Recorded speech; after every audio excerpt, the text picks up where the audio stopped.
Hey everyone. Getting a no internet message on your D-Link router is a classic tech headache, but it's usually just a communication breakdown between your modem and your router.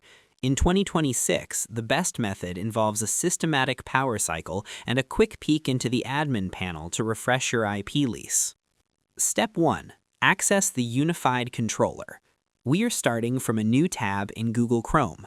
We do this to access the router's internal web server, which lives at a specific IP address on your local network. In the address bar, type 192.168.1.1 and hit Enter. You will be prompted for a username and password.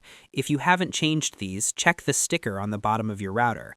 Common defaults are admin/admin or just admin with no password.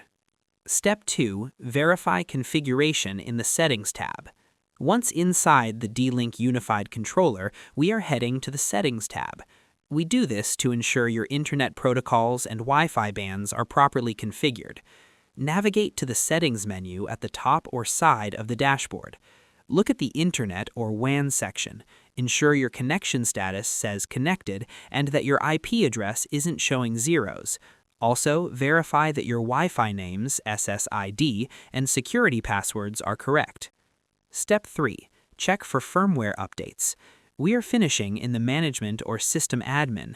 We do this because D-Link often releases firmware updates to fix connectivity bugs and patch security vulnerabilities.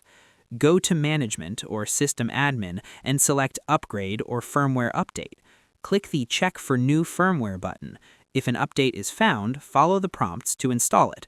Never turn off your router while the firmware is updating, as this can permanently damage the device.